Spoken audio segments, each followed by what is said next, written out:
आज हम methods of studying behaviour व्यवहार के अध्ययन की विधियाँ करते हैं, जिसमें कुछ टेक्निक्स हैं, विधियाँ हैं, न्यूरो एनाटॉमिकल विधियाँ जो वातावरणीय उद्दीपनों के प्रति अभिक्रिया व्यक्त करना प्राणियों में पाए जाने वाली एक स्वाभाविक प्रक्रिया है। इसी को हम इथोलॉजी या एनिमल बिहेवियर कहते हैं। जैसे भोजन करना, पीना, चलना, बोलना, खेलना, अभिविन्यास या सामाजिक और लैंगिक जो भी गतिविधियां होती हैं वो प्राणियों की अपनी अपनी विशिष्ट व्यवहार होता है। और ये जो व्यवहार करता है वो बाह्य अथवा आंतरिक उद्दीपनों के प्रति अपनी अभिव्यक्ति व्यक्त करता है। इन सभी व्यवहारों को हम एक अति आवश्यक प्रक्रिया है जिनका अध्ययन करना आवश्यक है, जिसका वास्तविक ज्ञान इनके प्राकृतिक जहाँ पे वो रहते हैं उनके स्थान के अध्ययन से ही संभव हो पाता है। बाकी वैकल्पिक रूप से कई जो है लैब्स भी चलती हैं जहाँ पे कोई बिना कोई मानसिक अथवा दैहिक क्षति पहुंचाए बिना उनकी परिस्थितियों को हम पहचानते हैं। तो इसमें हमने बात की कि ये अनुसंधान लैब में भी, लेबोरेटरी में भी चलता है और कई बार हम इसकी फील्ड स्टडी भी करते हैं। इसमें हम उसके बहुत सारी चीज़ें देखते हैं। इकोलॉजी कहाँ रहता है, एनवायरमेंटल साइंस देखते हैं, न्यूरोलॉजी देखते हैं, उसकी फिजियोलॉजी भी देखी जाती है, और साइकोलॉजी और इवोल्यूशन कैसे हुआ है उन सब के ऊपर हम बात करते हैं। इसके व्यवहार में अध्ययन करने पर हमें बहुत सारी कठिनाइयाँ आती हैं, क्योंकि जंतुओं की जातियाँ बहुत अधिक हैं और प्रत्येक जाति का अध्ययन करना भी एक बहुत बड़ा काम है। इसलिए जंतुओं को में भी बहुत सारी भिन्नताएं पाई जाती हैं, पर प्रत्येक जाति के व्यवहार का अध्ययन, उसका हैबिटेट, हम सब उसका अध्ययन नहीं कर सकते हैं। जैसे कि कई जंतु जो होते हैं वो बर्फीली जो पहाड़ होते हैं या वादियां होती हैं उनमें बिल बनाकर अथवा गुफाओं में या वृक्षों पर रहते हैं। मनुष्य की जो सेंस ऑर्गन होते हैं वो अन्य जंतुओं की अपेक्षा बहुत कमज़ोर होते हैं। उन्हें जो अल्ट्रा वायलेट रेज हैं उनको देख नहीं पाते हम लोग, और सूक्ष्म ध्वनियों को भी नहीं सुन पाते हैं, और स्वाद और गंध का भी हमें इतना अनुभव नहीं होता, जो कि विशिष्ट विशिष्ट जाति के जंतु जो हैं उन सब में ये बहुत अच्छे लक्षण भी देखने को मिलते हैं। और ये यदि हम देखें विभिन्न जाति के जंतुओं में मस्तिष्क की संरचना भी भिन्न भिन्न होती है, और मस्तिष्क की यदि कार्य प्रणाली देखें तो वो भी उनके भिन्नता के कारण व्यवहार में भी भिन्नता पाई जाती है।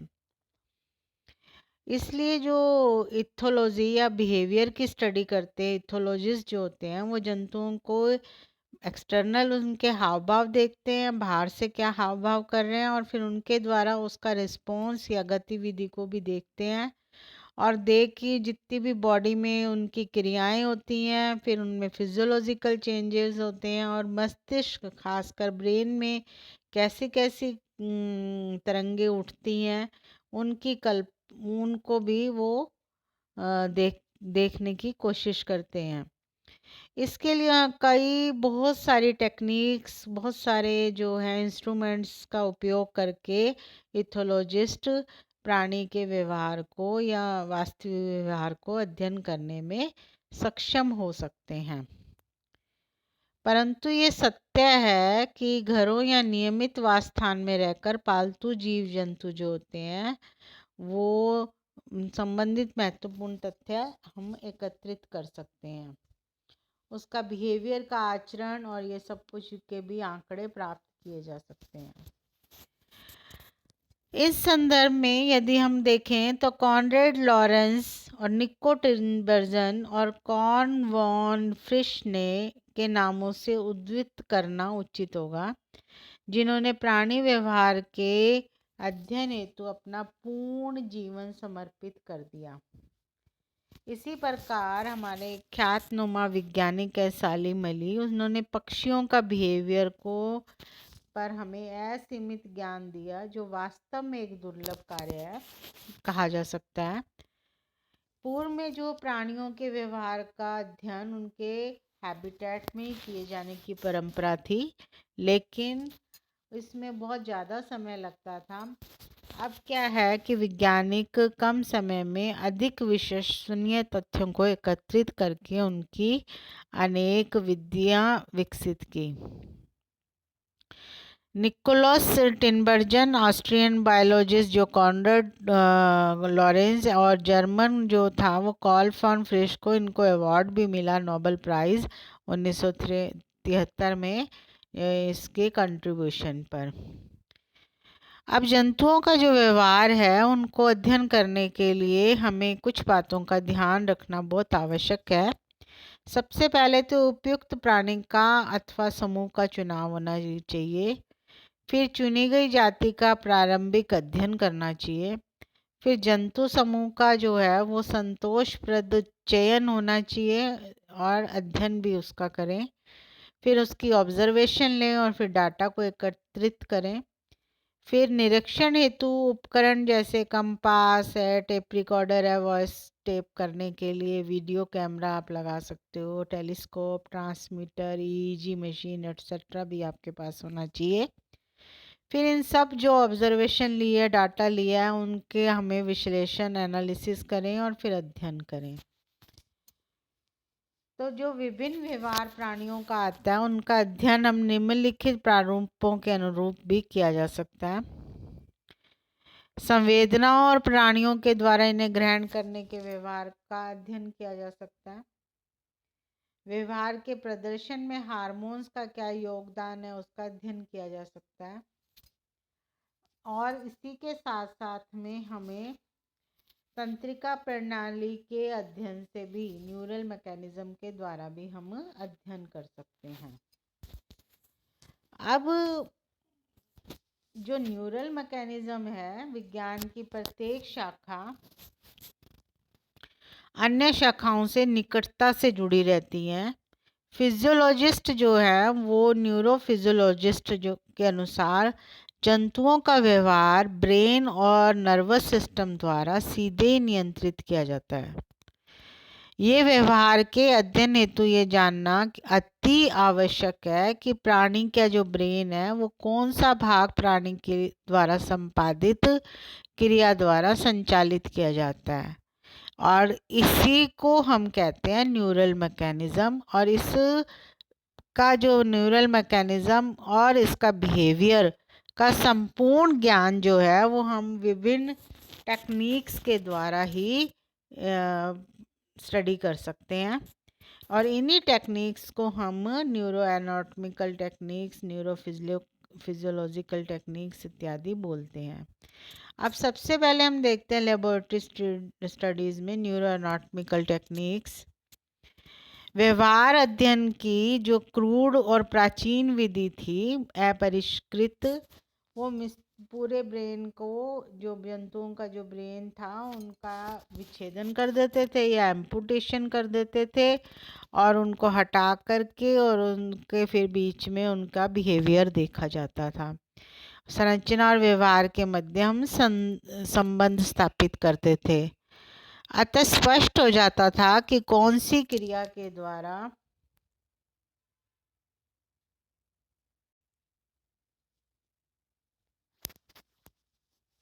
तो हम बात कर रहे थे न्यूरो एनाटॉमिकल टेक्निक्स की। तो एम्पुटेशन फिर इससे नियंत्रित और संचालित की जा रही अंगोच्छेदन से जंतु का व्यवहार और परिवर्तन देखा जाता था।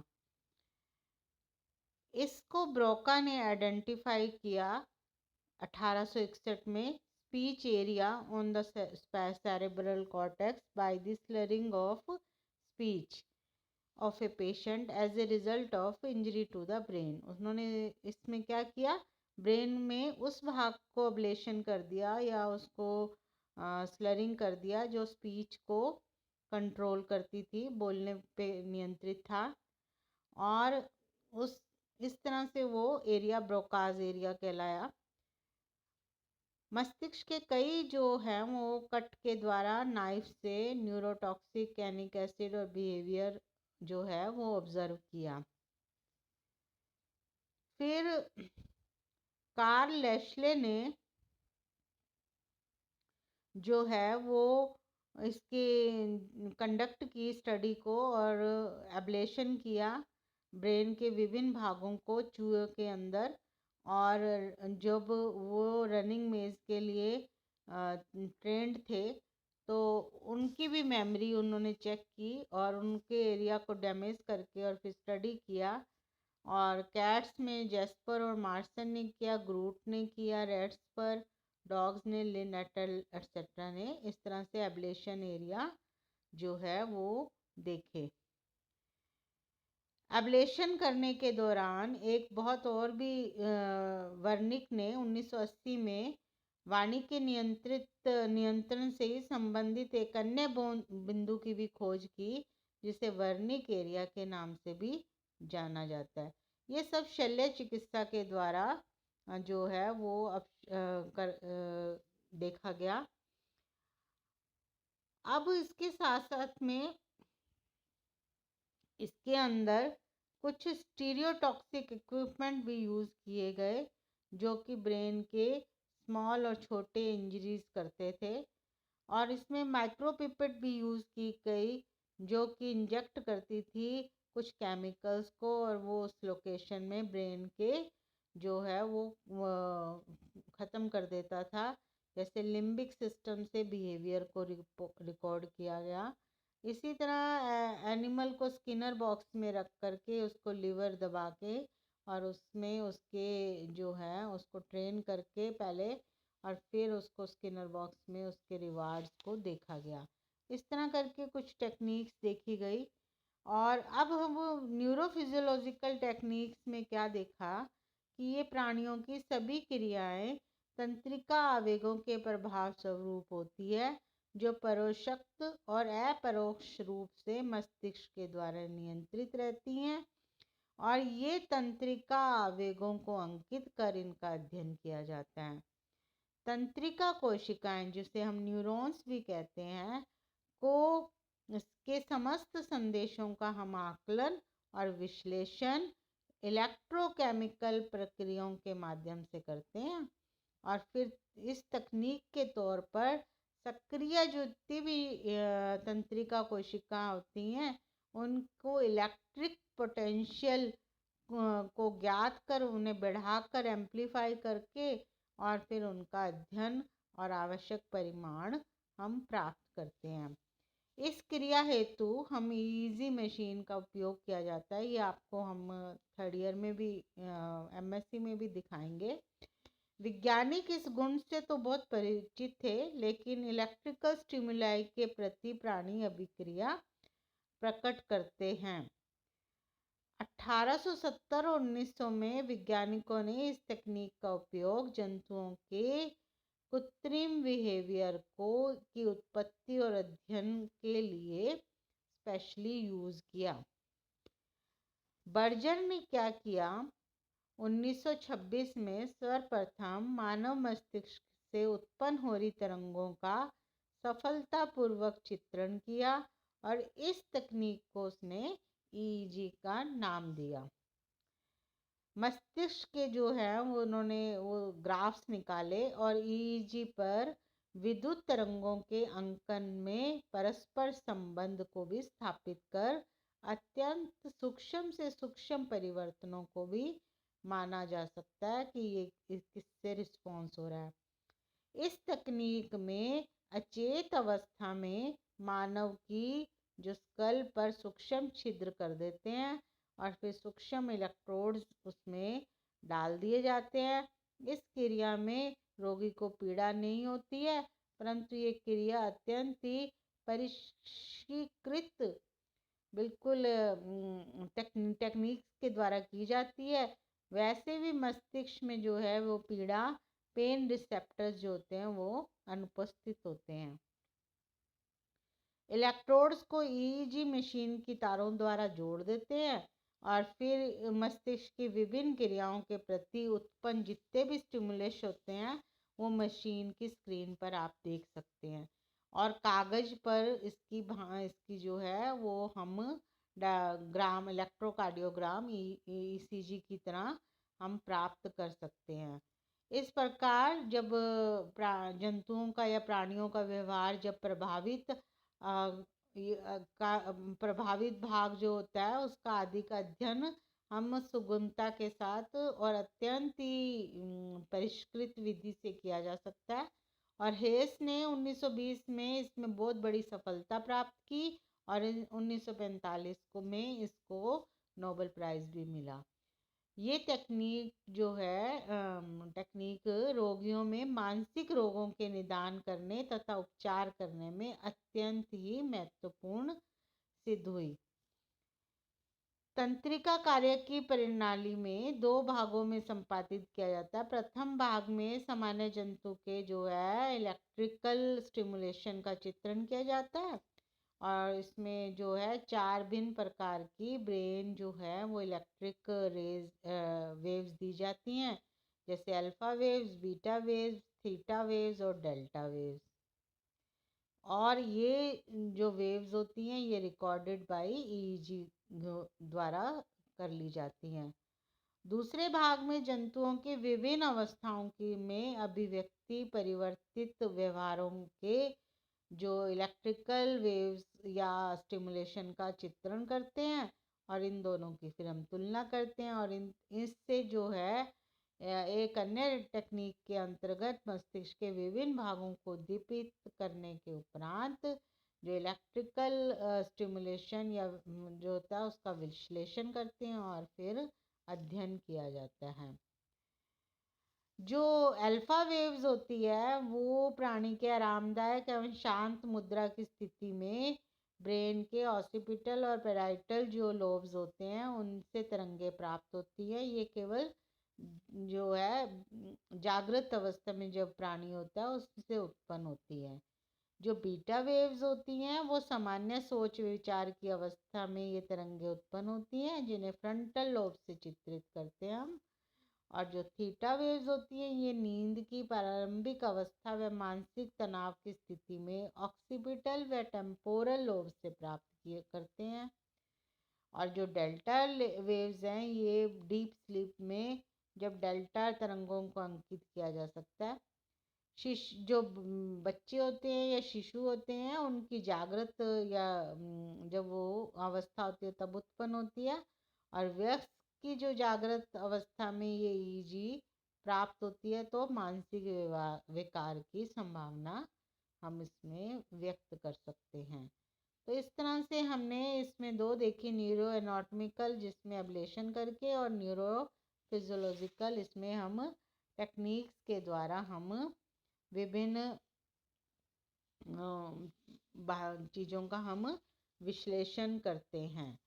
अब हम इस समय यदि हम देखें तो व्यवहार को हम समझना चाहें तो 2 उदाहरण हम देख सकते हैं कि बिल्ली के जो ब्रेन होता है वो डायनसेफ्लन भाग की विशिष्ट केंद्र को उद्दीपित करने पर वो शिकार बहुत अच्छे से करती है। और कबूतर में यदि हम ब्रेन स्टेम उसका उदाहरण देख रहे हैं वो उसमें यदि हम इलेक्ट्रिकल स्टिमुलेशन उद्दीपित करें तो वो डरने से और लैंगिक जो है सेक्सुअल बिहेवियर की भी परिवर्तित करते हैं। तो इस तरह से सी जैकबसन ने मानव मस्तिष्क के ऐसे कई एरिया उन्होंने ज्ञात किए जो कि उसको जो है खुशी की अनुभूति होती है। कुछ भागों को उद्दीपित करने पर उदासी की हालत में देखा गया है। डिप्रेस्ड व्यक्तियों के मस्तिष्क में विभिन्न भागों में उद्दीपित करने पर सामान्य अवस्था में नहीं लाया जा सकता। इस प्रकार के जो साइड इफ़ेक्ट्स हैं उनको हटाना संभव नहीं है। इस तरह से वॉन सेंट पॉल ने और वॉन हॉल्ट ने भी बिल्लियों के मस्तिष्क के विभिन्न भागों को उत्तेजित करने पर उन्हें कई रिस्पॉन्स करते हुए देखा। इसी प्रकार एक बहुत अच्छा प्रयोग एपिलेप्सी यानी मिर्गी रोग से पीड़ित एक मरीज के मस्तिष्क में विशिष्ट क्षेत्रों में इलेक्ट्रोड्स रोपित किए तो एक सूक्ष्म यंत्र द्वारा जोड़ा और फिर उसके बाद में उस पेशेंट को निरंतर उस यंत्र को अपने पास रखने पे और दौरा पड़ने के पूर्व आभास जब हो तो उस बटन को दबाने की सलाह दी और उसी मरीज पेशेंट को वो दे दिया। और उस पेशेंट ने जैसे ही दौरा पड़ने की उसको आशंका होती तो वो उस यंत्र को के बटन को दबा देता, उस इंस्ट्रूमेंट के बटन को दबा देता और इस प्रकार मस्तिष्क के निश्चित भागों से जो उद्दीपित हो जाने के फलस्वरूप फिर वो उसको दौरा नहीं पड़ता। तो इस तरह से ये भी टेक्निक जो है वो बहुत क्या कहते हैं क्रांतिकारी साबित हुई और काफ़ी कुछ इथोलॉजी में इससे फ़ायदा हुआ। अब हम आगे पढ़ेंगे नेक्स्ट वीडियो ऑडियो में न्यूरोकेमिकल टेक्निक्स। Thank you.